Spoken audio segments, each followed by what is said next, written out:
Nessa quinta-feira, o Grêmio vai enfrentar o São Paulo, um jogo importantíssimo para a gente vencer e olhar para a parte de cima da tabela. Vou fazer um pré-jogo dessa partida aqui nesse vídeo. Só antes de destacar o seguinte, eu separei a camisa 3 do ano passado do Grêmio, aquela preta, e aí depois um detalhe de azul mais claro e branco, é bem bonita, deixei o link aí nos comentários. Bom, eu separei as prováveis escalações das duas equipes para a gente conseguir meio que fazer um pré-jogo, prever um pouquinho do que esperar da partida. Então a provável escalação do Grêmio é a seguinte: no gol, Gabriel Grando, ainda sem a volta do Thiago Volpe. Pela forma que o Grando aproveitou a oportunidade, não acho que venha a ser um problema. O Grando vem muito bem, nos últimos 3, 4 jogos que ele jogou, ele foi bem em todos. Inclusive nesse jogo passado em que a gente foi muito prejudicado contra o Bragantino, fez um grande jogo, né? Então não acho que seja um problema o Grando continuar no gol. Nas laterais, Marcos Rocha e Lucas Esteves, e aqui é algo duvidoso, né? Porque a volta do Marcos Rocha é uma excelente notícia. É um cara que trouxe uma liderança muito grande para esse time do Grêmio. O Gustavo Martins não foi bem na lateral direita nesse momento recente. O João Pedro não volta mais nessa temporada, então esse retorno do Marcos Rocha é importante. Já no lado esquerdo, o Marlon e o Kahneman suspensos, né? O Marlon pelo terceiro amarelo contra o Bragantino, e o Kahneman por ter sido expulso. O Grêmio até tentou um efeito suspensivo, mas aparentemente não deu certo. De qualquer forma, mesmo se desse certo, eu acho que não valeria a pena colocar o risco de colocar o cara no jogo, depois falar, não deu certo e tirar os pontos, caso a gente consiga uma vitória. De fato, deixa o cara cumprir a suspensão e vamos assim mesmo. Mas o Lucas Esteves na esquerda, sei não, cara.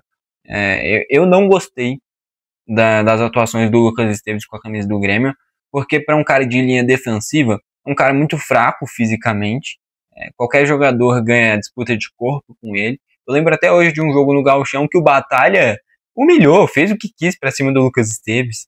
Tinha uma jogada que o Batalha estava parado, andando com a bola, e o Esteves tentando bater de qualquer jeito nele e não conseguia, não fazia o mínimo incômodo pro Batalha. E olha que o Batalha é um jogador mediano. Não tô falando que ele é ruim ou que ele é craque, é mediano. E o Lucas Esteves não conseguia nem dar trabalho ali. Então, assim, é um cara que defensivamente eu não confio. Eu tava falando aqui do Lucas Esteves, mas acabou acabando a bateria do outro microfone. Mas enfim, fechando sobre o Lucas Esteves, eu não tenho toda essa confiança nele, muito por essa parte defensiva. Dupla de zaga com provavelmente o Eric Noriega e o Wagner Leonardo. Cara, o Wagner Leonardo vem suprindo bem a ausência do Kahneman, em determinado momento chegou a ser titular, mas eu acho que hoje sim é reserva desse time. E o Noriega como zagueiro eu gostei bastante, é muito bom jogador. Aqui tá colocando como dúvida o Noriega ou como zagueiro ou como volante. Espero que ele jogue como zagueiro, tá? Eu acho que o Noriega rende muito mais como zagueiro.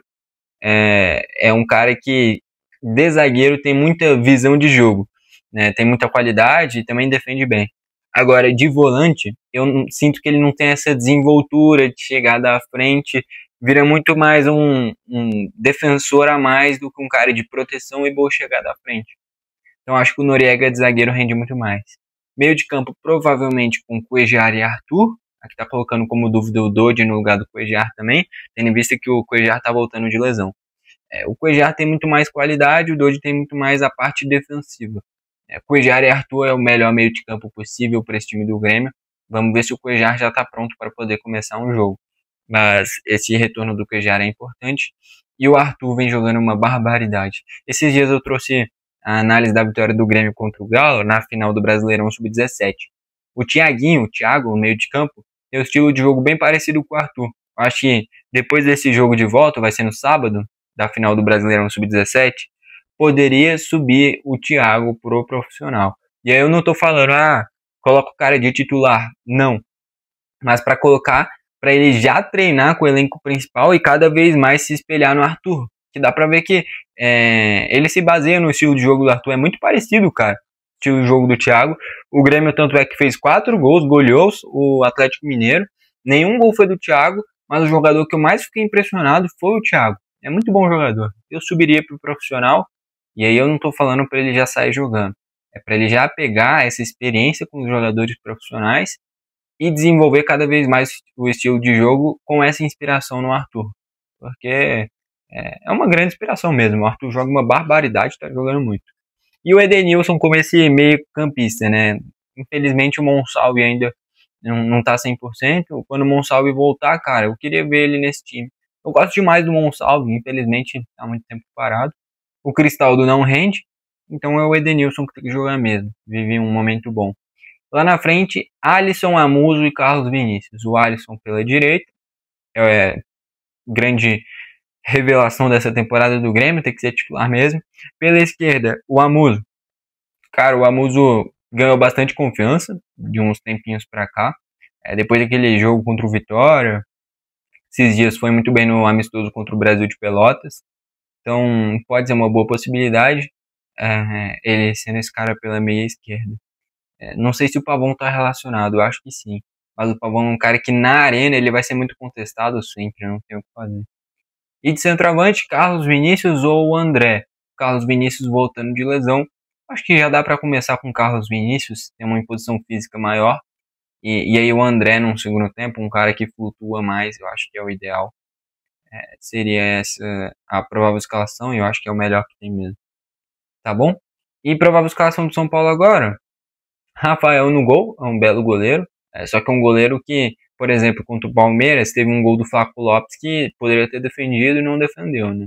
Um cara que ainda tem alguns questionamentos no São Paulo, mas depois do Rogério Ceni é o cara que mais convenceu no gol do São Paulo.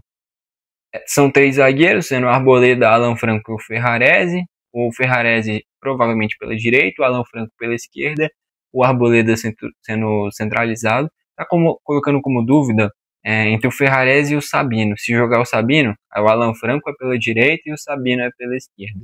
Mas é 3 zagueiros. As laterais com o Cedric, aquele mesmo da seleção de Portugal, do Arsenal, mas é um jogador mediano, a gente não precisa se assustar. É bom jogador, mas não é craque. Tá? Não tem nada demais. Na esquerda tá colocando o Wendel. O Enzo Dias rende muito mais do que o Wendel. O Wendel foi um cara que chegou com uma expectativa alta. Já jogou no Grêmio, né? Mas no São Paulo não rendeu nem perto do que se esperava. Torcida, inclusive, acha ele meio preguiçoso. É o que eu percebo, pelo menos. Mas tem qualidade.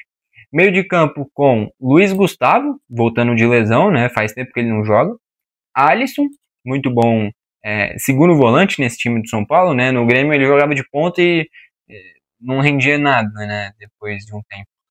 Mas no São Paulo de volante ele rende bastante. Nesse momento atual ele não é titular do time. O meio de campo titular do São Paulo é Bobadilha, Marcos Antônio e qual que é o outro, cara? Bobadilha, Marcos Antônio e qual que foi o outro no jogo contra o Palmeiras? É o Pablo Maia? Eu não tô me recordando qual era o outro meio campista, cara. Mas era o Bobadilha, o Marcos Antônio e eu acho que o Pablo Maia. Mas enfim, aqui tá colocando o Luiz Gustavo e o Alisson. O Luiz Gustavo tem um poder defensivo maior. E aí mais à frente o Luciano e o Gonzalo Tapia. O Luciano veio de um bom jogo contra o Palmeiras, fazendo gol. E o Tapia é um cara muito esforçado, um cara muito aguerrido, um cara que é chileno. Ataca muito bem o espaço, não é nenhum gênio tecnicamente, tem uma finalização mediana também. Mas um cara que corre o jogo todo. Então um cara que pra gente ficar esperto, ele ataca muito bem os espaços. Ainda mais com o São Paulo tendo 3 zagueiros, dando muita liberdade para os alas. Essa flutuação pelo meio do Tapia, a chegada à frente do Alisson e o Luciano fazendo bastante gols, né? É o que a gente tem que ficar esperto, porque é um time que tem um futebol bacana. Esse time do São Paulo tem um futebol bom, só que é um time sem confiança. É um time que não tem um cara para pegar a bola, colocar embaixo do braço e resolver. E é por isso que foi eliminado da Copa do Brasil e da Libertadores, porque jogou melhor do que o Atlético Paranaense e do que a LDU. Não converteu as oportunidades. Então, assim, é um time bem treinado, é um time que muito provavelmente vai ter mais posse de bola do que a gente, mesmo o jogo sendo na arena. Só que é um time que, por exemplo, se a gente sair vencendo, não tem um cara nesse time de São Paulo para colocar a bola embaixo do braço e resolver. Pode ser o Luciano, só que o Luciano é um cara que pipoca muito também. Só ver como foi contra a LDU. Então, assim, é um time bem treinado, a gente tem que ficar esperto, mas dá tranquilamente para vencer. É um time com um emocional abalado pelo momento recente. E o emocional do Grêmio vem evoluindo cada vez mais. Mesmo perdendo para o Bragantino, a gente sabe que a gente perdeu porque a gente foi prejudicado pela arbitragem. Acho que nenhum torcedor do Grêmio ficou revoltado com a derrota para o Bragantino. Ficou revoltado com a arbitragem do jogo. Agora, com o time em si, não. Por mais que o futebol tenha sido fraco naquela partida. Agora, é um time do Grêmio que vem sendo cada vez mais competitivo. Jogando em casa a gente tem que vencer.